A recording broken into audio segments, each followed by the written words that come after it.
Welcome to the Biz To Biz Podcast, your number one source for all business news. Hey, everybody. Welcome to today's episode of B2B Vault, the Biz To Biz Podcast. We're doing a special green sheet edition today and talk about payment processing and marketing. And B2B Vault is sponsored by Nationwide Payment Systems and our new gateway and smart invoicing tool called NPS One.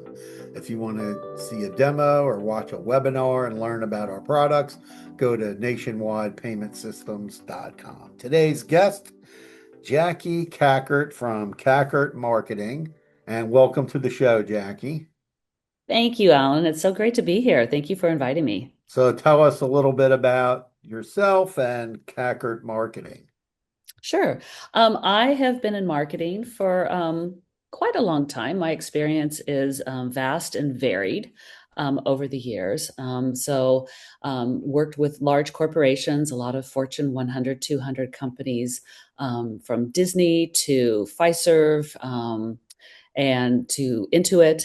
And most recently, in the last decade or so, took the directive of taking my experience on the road as a consultant. And so have been working primarily over the past decade or so with small businesses and really focusing mostly in the payments industry and in Fintech, but also helping small businesses market their products or services out to their clients or prospective clients, and really kind of keeping the small guy in mind when trying to make robust marketing services with the little guy in mind. So that is where I've been for the past long while.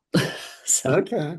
So for the last 2 years, I was doing a column in the green sheet called Street Smarts and wrote columns. And now Jaki is taking that over. And I think your first couple columns have come out.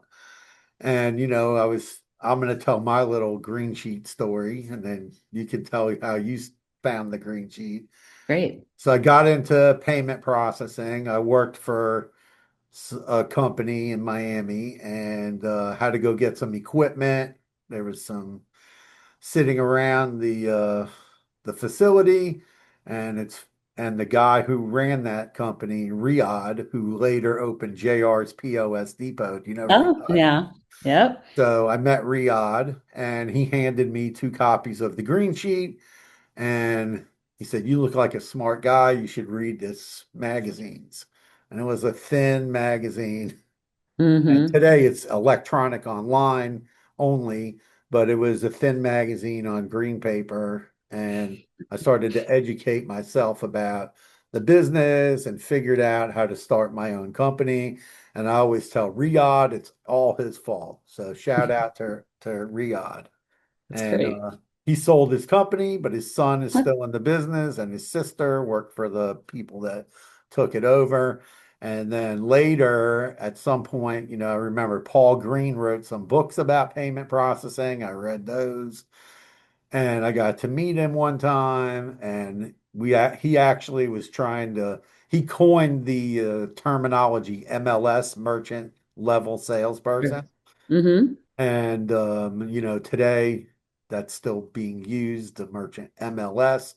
And he tried to start NAOPP, which was going to be an educational and sort of a trade group slash organization of agents, to kind of say that we all belong to this group of professional payments agents, but that never panned out to do anything and fizzled out. And then later the ETA came along with the CPP program, which I'm not a big fan of because they don't really promote it so that business owners know what a CPP is.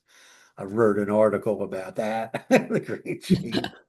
And, my focus when I wrote the articles was about all different things about marketing, personal branding, what's going on in the business, where do we see shifts in what what merchants are buying and things like that. So what's your story about how you found the green sheet?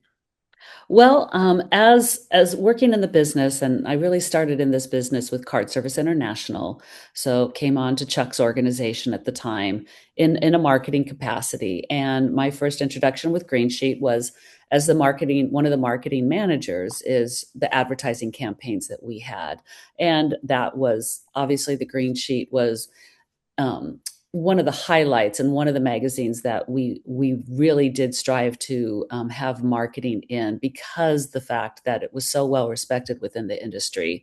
That green magazine that came every 2 weeks was well read by everyone we worked with within the industry. The merchants read it, the ISA, MLSs, agents, resellers, as they were called at the time.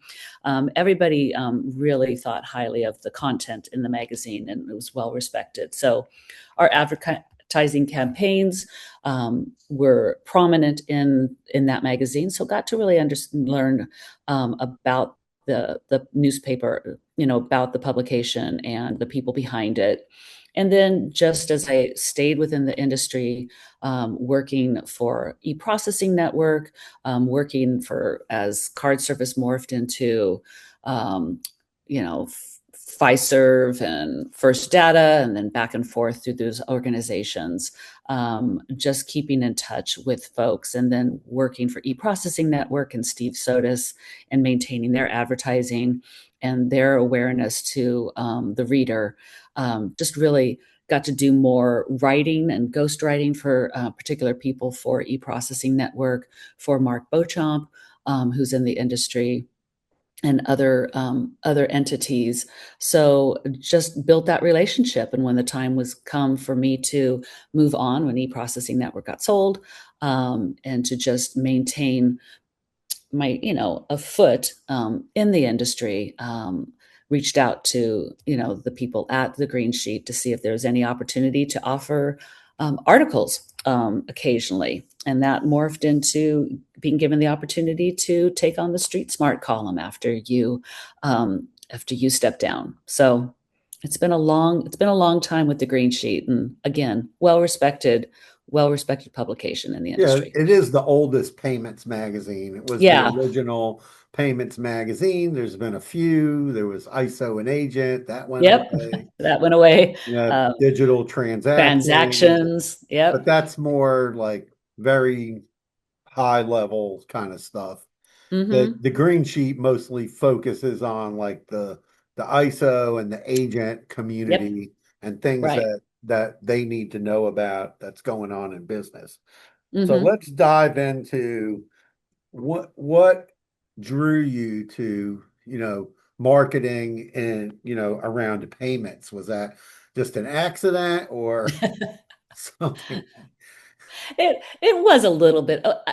I had I was in consumer products for the most part prior to financial services, and the opportunity came after I was leaving Disney and their consumer product sector, to be a part of Digital Insight when it was a first startup. So Digital Insight was web-based home banking, right? At first, they offered web services and then home banking. DI has then since moved into, they were acquired by Intuit, then they were sold off, and then they were bought again, I think, by NCR. So working in a marketing capacity with credit unions and small banks to offer home banking services and products, cash management services, and things like that. So getting my feet wet into the financial services sector, and getting to understand more about credit unions and working for Logix after that, following and being in that industry helped me when an opportunity was given to me to move over to card service. That's when I stepped into the payment sector, and have been involved in that since then. So Okay. So like when it comes to, obviously marketing and advertising, you have right. many years of experience. Right. And I And think and I think the best thing, I mean, if you look at my resume, it's varied, it's kind of all over the map. But I think the main thing comes to is marketing, helps tell a story, and you have to find ways to connect with with your clients, with your target audience. And you have to be able to tell the story uniquely and set yourself apart, but also tell it in a way that's easily understandable by the audience. And sometimes that audience isn't technologically motivated. They don't understand the nuances of technology, but they want to understand how it applies to them and how it can help them and provide them with something that they need. And I think being able to tell that story and market to them, and market to an audience is kind of the string through, the continuity between all of the different markets and industries that I've been involved with. So, Yeah, definitely. Like, marketing and advertising has changed. Before I was in payments, I right. started this company in 2001. Prior to that, I was in the restaurant business. Yeah. And, it's a whole different animal today. When I was in the Hmm. restaurant business, presence in the yellow pages, Yeah. newspaper advertising, trying to get PR I had a PR person. So Uh-huh. trying to get PR into the newspapers and into Right. local magazines and things like that. And today it's much different. We're dealing with a digital landscape. We're dealing Hmm. with social media. I mean, this is all like, things that popped in over my 30 plus years of owning Right. businesses, Right. right? And then Right. now we have AI on the scene, right? Hmm. Yep. And where are people going? Do they go to Google or do they go to AI? Where are they finding out about everything? And Hmm. how can people, I always tell people, you can do so many things with AI to make your life easier and do things really fast. Someone said to me the other day, they go, "How do you deal with all that throughout your whole day?" And I was just on the phone with them. I was like, here's an example. I have somebody coming on my podcast in a couple of weeks, and they wrote a book. I'm like, I don't have time to read this whole book that this person Right. wrote. It's a really, really, really great subject. And I can't wait to interview this person because it's all about AI and how people are creating synthetic identities. Mm. And it's going to be a great conversation because I talk about it a lot with people. And Hmm. it's a huge problem in our industry right now. And I just talked to somebody who's in the card issuing side and they have the Hmm. same issues on their side. And I talked to a person who does loans and they told me it's a problem for them too. So, Hmm. there's the good and the bad. There is. So when it There is. comes to, like things that changed in marketing and advertising and ways to get the word out today, I've always, recently, like a lot of algorithms of what's online has shifted away from like the company per se and to like personal branding. What's your thoughts on that?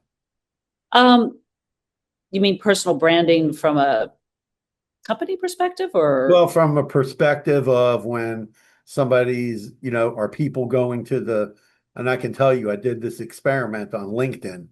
Do Okay. more people go visit the Nationwide Payment Systems page and the B2B Vault page, or do they go Okay. to the Allen Kopelman page? I can tell you that I did it. We posted like crazy on my company pages.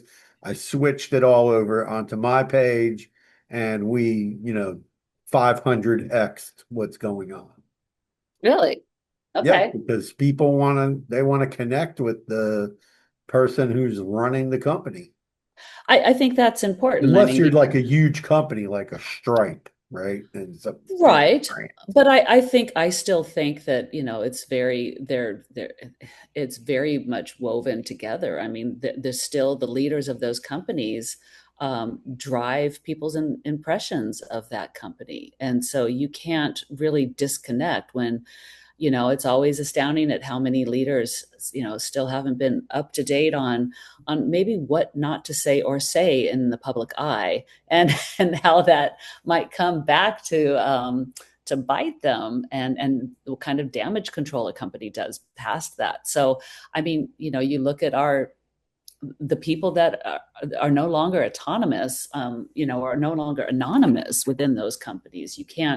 your impression of a company is very much, look at Meta, and look at how much people may or may not like Mark Zuckerberg, and how he is so closely tied with the identity and the brand of that company. Well, you have to kind of interweave Yeah, what you're yeah. doing, because people want to know who's running the show. I think people are looking to have connections, and it's not just a faceless organization. There are the people behind it. And I think the people behind it, no matter what level you're working with, the customer service reps or the people on the phone, I mean, there's a need for connection. And I think, because social media is so intricately involved nowadays, you can't just have an anonymous brand. The people behind it are what going to help drive a person's impression of that brand, but also get them buy-in with, I want to be a part of that brand as well, because I identify with those people. So That's my take. okay. Well, similar to Yeah. we have similar outlook on that. And both are important, and you need to Mm-hmm. pay it. And if you're not paying attention to both of them, it's Mm-hmm. could be making a misstep. Right. So I think your brand and your identity has to be in line with the people behind it. So the people behind it have to have the same ideals and the same kind of just how they live their life as the company. So I mean, look at Disney in the old days. Walt Disney was synonymous with the brand of Disney. That has grown over the years. But when you have a really strong leader, that the ideals of that brand have to be congruent with the ideals of that person. So, for sure. So when I was asked to do Street Smarts, I mhm. wanted to, just impart 25 years of wisdom out to the people working, and let them know what I was thinking about, what things I saw we were struggling with in our business. And I wrote a couple of articles about a bunch of articles that were surrounding the movement away from the credit card machine Yeah. to software and to fintech, and how that we all that as a bit as sales reps, companies, ISOs, everybody needs to take get on this journey, Hmm. because when I talk to sales reps and they're like, "Oh, I lost another client." Okay, what Hmm. happened? They bought software. They bought a Right. point of sale. They bought software. I'm like, "Why aren't you selling software?" And then they tell Right. me it takes too long. And I'm like, "Well, would you rather, you're locking in the longevity of your clientele?" And that's kind of, and then I talked about like marketing and things people need to have, like business, you need a paper business card, you need an electronic business card, you need to be able to communicate with people on multiple ways, whatever that is, Hmm. phone, Hmm. text, email, WhatsApp, having Zoom meetings, Right. and being able to run demos for people, not that are just down the street, but they could be in another state, Right. and being able to do all these different things. And, that's kind of like what I tried to impart on people, like where we started selling software a really long time ago. We just saw too many players buying up all the point of sale systems, stealing. I talked about this too, the great residual robbery, where these companies came in, bought up all the point of sale, switched Hmm. all the credit card processing, took money out Wow. of our pockets. And the only way to fight back is to sell software and partner with companies who own the software and own the processing. So it's one unit. And Right. that's what we've kind of done. And that was like what I was teaching. So what are you thinking about? Like, what are you gonna impart on the sales and market, the MLSs, the ISO? Right. Like, what are you gonna impart on your street smarts journey? Yeah, well, as I started to, what are the tools that, one from a marketing perspective, and I would imagine eventually it'll morph more out of marketing as to, from a sales perspective. But they go hand in hand, obviously. Marketing is, what can they use, and what can I impart in wisdom to them and remind them of maybe the tools they have, but they don't use consistently. And I think that's the key for a lot of these, or the agents and organizations, is that, what how do you prioritize marketing? How do you do it when you're wearing so many other hats and you're trying to keep up with, technology that's just going at such a fast pace? How do you implement a marketing strategy and stick to it? And I think that's probably the biggest thing, is just sticking to a plan, sticking to a strategy that you've built or had someone build for you. How do you maintain marketing communications? How do you, as you just said, how do you keep your clients informed so that they aren't just, it's not an easy way for them to just move off to a different provider? Are you giving them the information that they need? Are you letting them know when you have the programs and the software and the solutions to help them run their business effectively and to reach the markets that they're trying to reach? What is your strategy to get the word out to those markets that you're entrenched in? But it's really just, the consistency, and to not, you can't just do social media once a month. You can't send inconsistent communication and emails, and you can't offer a webinar once and then never do it again. It's just that, and I know that, the urgency of business is always going to be a priority, but there has to be someone on your staff that can take the time to do a consistent messaging and marketing to your clients so that they know what you have, and they don't move off because oh, I didn't know you guys had that. And we used to see that all the time. I mean, merchants just, I mean, if you're dealing with merchants, whatever industry they're in, they just want their product to work, right? But if you don't talk to them and communicate with them, they won't know what else there is to make their lives easier. And there's a lot of add-on programs that can help supplement the business and make it easier for them. And that's really what you're trying to do, is make it successful and easy for them so they can just do their job. But if they don't know and you're not communicating with them, then they're left to look for other resources. And it's easy to, and if it's too easy to move off onto someone else, they're going to do that. We see that in all aspects of life, right? I mean, Yeah, I mean, I tell people all the time. I've told even like sales reps, I'm like, you need to have a newsletter. yeah, Send it out either once a week, once a month, twice a right, month, some kind right. of schedule. And you need to have a presence on Mm-hmm. social media, for you and your company. And it's, Facebook, maybe it's Facebook, but it has to definitely be like LinkedIn. And because Mm-hmm. when you go into if I walk in a business and somebody else walks in a business and we're selling almost the same thing to the person, they're going to go on Google and they're going to put in your name. And if they Mm-hmm. don't find anything, they're going to be like, man, what is, Right. should I be doing business with this person? And I also tell people the importance of, even though like you're an agent for XYZ, you're an agent for 3, 4 different companies, right? You Right. don't need to have 3, 4 different business cards.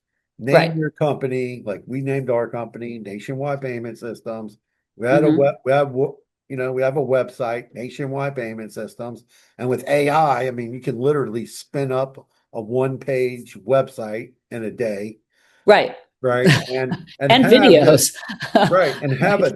a real, because if I go in somewhere and they see, oh, Alan at nationwidepaymentsystems.com, right? And then you come in and you're Billy Bob at Gmail, Mm-hmm. they're going to go, what is this? Why is this guy have a Gmail? Like you got to have a professional business, a whole Right. thing for your business. You just have to do it. And people like, I was interviewing a guy on my podcast the other day, and we were talking about he started a business and, hiring your first employee. And Hmm. what are you going to do? And how are you going to do things? And, these are things that, I tell sales reps, I go, you're making money. You have to invest in your business. And a lot of people I don't see them doing that. And I don't see them looking at like technology and going, okay, technology's changing. What do I need to do to keep up with technology? Hmm. Yeah, I mean, I've still seen, agents out on the street and, trying to, going into a small business shop during like 1 o'clock in the afternoon and, and ask and hoping to get someone's time, to talk to them about,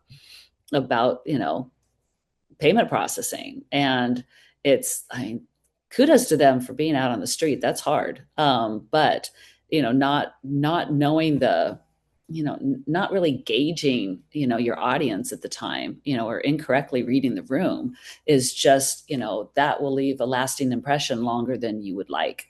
And how to do that effectively and get to where merchants are, right? They're inundated, I mean, we've all started our small business, we get our license and then instantly how much information do you get in the mail still and deluged with, emails and calls and mail, with like, oh, Kackert marketing, use us, use us, use us. And so it's, how do you have your name float to the top in such a really saturated, And industry? and the other thing we battle are companies that just have like, oh, click here, fill this out, and start processing a credit card. And Yeah, then we can't do that in our industry. Well, that's right. we can. We've built something now where we can literally send you a link. As long as we know what pricing plan you want, Right. we just get the name of your company, your DBA, your email address, your phone number. That's literally Hmm. all we need. We put it in the system. We know which pricing plan you want. You Hmm. click off the equipment or the gateway and send it to Hmm. you. You fill it all out yourself. You upload, we tell you upload the documents. If you don't, then we call you. Hey, we need forward a check and a driver's license or whatever else we need from you. But I Yeah. think, more people need to just, we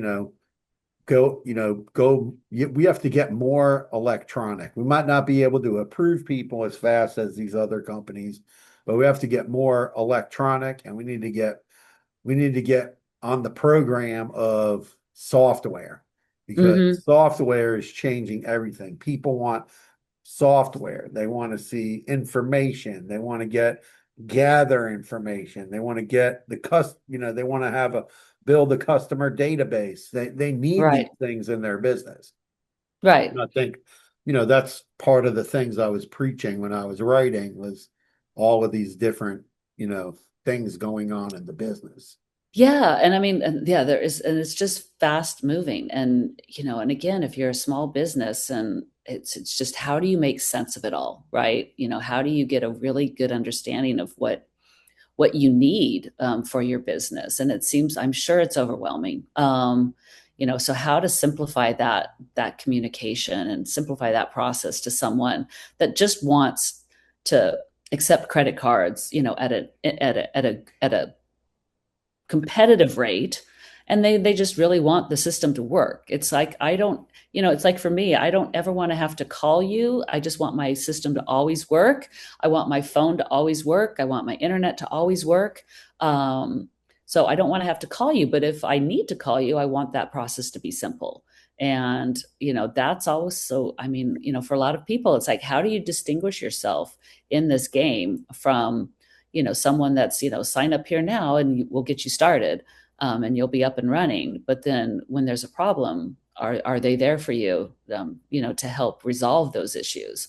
Yeah, that's a Um, major problem in the business of yep. with these bigger companies that don't have Yeah. telephone numbers. I mean, No. listen, you have a problem with Facebook, someone steals your account, you can be ripping your hair out, send them emails.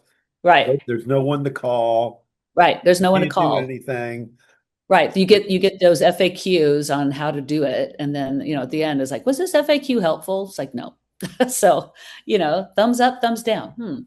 So, yeah, there's a lot of services out there that don't have, an in-person customer service. And I think if I was a merchant and I'm not getting paid because of that, or I that's going to be a sore subject for me. Um, so So let me ask you, I love to ask people about AI, right? yeah. I'm a big, I don't know, my friend, I'm a big nerd when it comes to different things. Like I nerded out on crypto and Oh Bitcoin yeah, yeah. and did a bunch of stuff around that. And we actually processed millions of dollars of cryptocurrency Oh before the wow. tax laws were changed. And, now there's big talk about stablecoin, and Mm-hmm. we won't get into a whole stablecoin discussion because it's not going to go anywhere until they change the tax laws, and people don't even understand that. So don't Right. run out and buy stablecoin and use it, because you'll have a surprise when you get the tax bill from Coinbase. Mm-hmm. Um, so the thing like AI, like there's all Mm-hmm. this AI marketing, AI leads.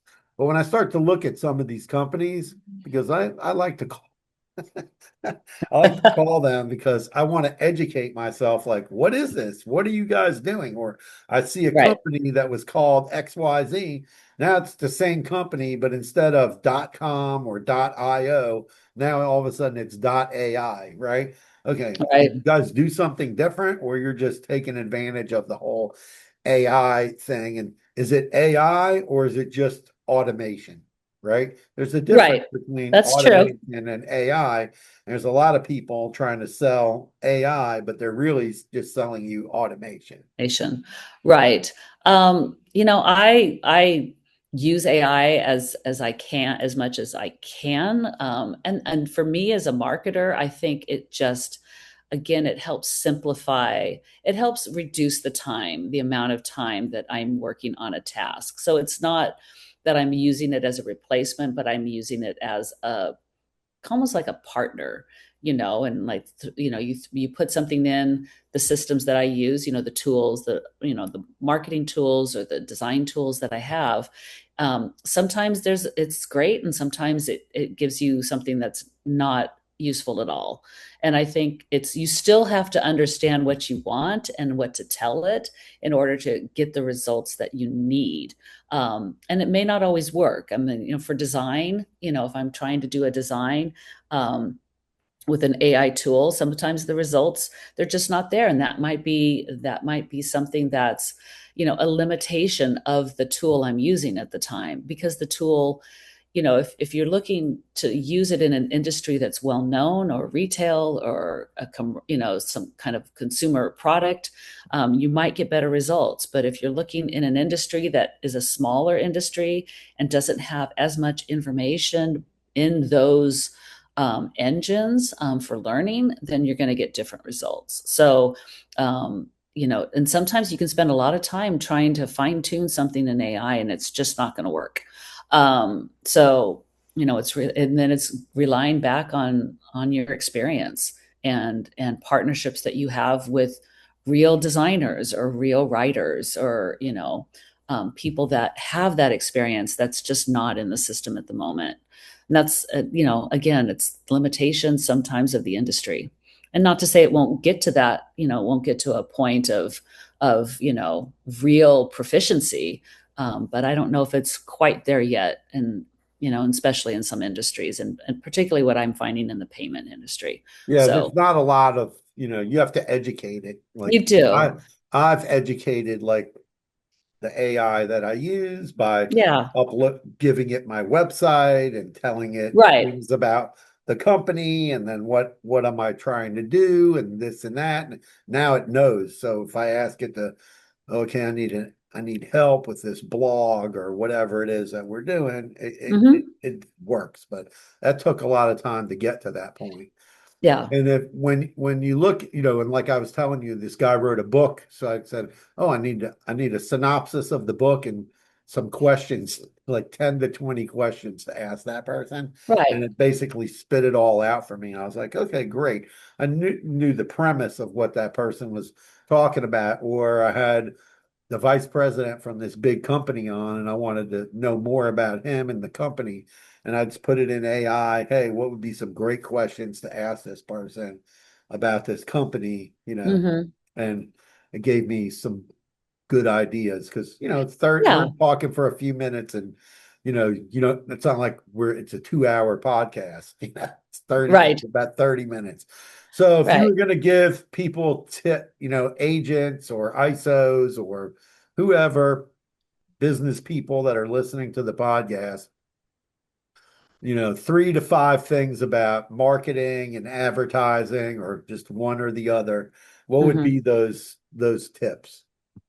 I think look at the tools that you already have and look at who you have in your organization that can use those tools. If you don't have a marketing person, who in your organization has the best ability to utilize the tools you have? Because there's, again, if you have sales, if you're using like a CRM program, there's already AI tools built in it, right? There's already systems. If you're using other engines for design or engines for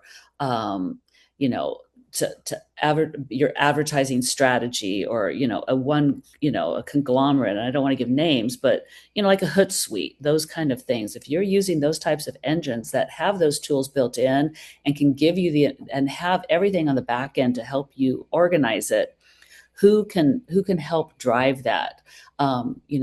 Do you need a third party person, like a marketer, like a consultant, to help you at least build your strategy, and then you can manage it from there? Do you even know what your strategy is? It's kind of setting the stage of who you are and what are the important parts that you want to market. It's knowing your audience. It's using the tools that you might have from a CRM, your customer database, everything that you've already have in place, and then and how to use your meta tools. If you're a business, you have the business suite already in Meta. You don't have to go out and buy things. I'm always looking to save money and maybe that doesn't make me the richest marketer in the business, Well, but listen, you got to be crafty, and you try have to you got to. to try to do things. I don't call it on the cheap, but you got to look at, like, okay, what does this tool, what's Yeah. inside this tool I'm already paying for that I can use. And maybe there's new things in it that you haven't looked at yet. Right. Or you can add on. I mean, like HubSpot is such a robust engine. Very And expensive though. it is, but there's a free version, and maybe you can add on to that. Maybe you can get used to using some of those tools at a low cost. And then if it's applicable to your business, how do you add on to it? Canva's inexpensive. Yeah. Those are all tools. I'm not here to sell Canva, but the cost of Canva is so price effective for what you get out of it. Does it have everything you need? Maybe not, but combined with the marketing tools, if you have MailChimp or Clavico or any of those engines, and Constant Contact, and you can use those all Yeah, together. They we use all work in cooperation with each other. we use something called Go High Level, and it literally can do emails for you, Yeah. customer database. You can even build websites in there, although we don't really do that. There's Hmm. forms in there, so you could have form fillers that go into Hmm. a email sequence Right. that people fill out. You can do a bunch of different things. There's a tool called ManyChat, and Go High Level keeps adding things on. Like now it can post your social media for you and Nice. things like that. So you can do your social media, put it in Hmm. Go High Level, and then schedule all the posts. Schedule. So you don't have to go, oh, I need to post something today. I need to post Right. something tomorrow. You can build out 2 or 3 posts for the week and then stick Yep. it in there and let it post it out on all your social media. Yeah, I mean, I use Hootsuite for that. I mean, there's so many tools, and even Google, if you have a business account, you can build templates in even their email function, and you can customize templates within that system. And, Yeah. and they have all of the AI tools to help to help to really reduce the amount of time. They'll give you suggestions. Everybody has an AI component built into that to help make, writing something or creating something a lot easier and time wise. It's a good saving. And So, while you you know, mentioned Google, one of the things everybody should have a Google business profile. Even if yes. you're home based, you Yep. don't have to put your address in. You just can put your city and your phone number. Yeah. So everybody should have that. If you're own any kind of business, whether you're in the credit card processing business or any other small, medium-sized business, that should be one of the first things that you set up. Yeah. Yeah. I mean, So, there's just so many tools that are out there that are inexpensive. You just have to know, working with a consultant to help identify what you have and how you can make it work for you, how to use everything in conjunction with each other, and then to just build a strategy and a calendar so that you really are just you take a lot of that work off your shoulders from a day-to-day perspective. Like you said, you can go in and use your scheduler. You could schedule out a few weeks, and it might take you an hour or two a day or a few hours a week, but you can build a strategy. And just maintaining consistency, I think, is where most people fall short. It's like, oh, I have an hour this week and then I forgot next week because I don't have time. And then you lose that momentum and you lose that continuity. And then you're off people's minds. And that's probably the worst place to be, is all out, right. So that's So today's podcast. We thank you. dove into everything you wanted to know about the green sheet and street smarts. And if you're in the business or you just want to learn about sales and marketing, go to greensheet.com and you can click on street smarts up on the top navigation. I forget where it's under. And the columns go back for probably more than a decade. So Yeah. there's been lots of people that wrote Street Smarts columns, and you can read mine, and you can support Jaki with her new column. And I hope everybody enjoyed today's podcast, B2B Vault. Follow us on Apple, Spotify, YouTube, LinkedIn, Facebook, wherever you want to find the podcast, we're there. And thank you to Jaki for coming on the podcast today. And a shout out to the Green Sheet and the team over there, Dale, Kate, and Laura, and the rest of the gang at Green Sheet. And we appreciate you guys. So peace out and carpe diem. Thanks so much, Alan. You're welcome.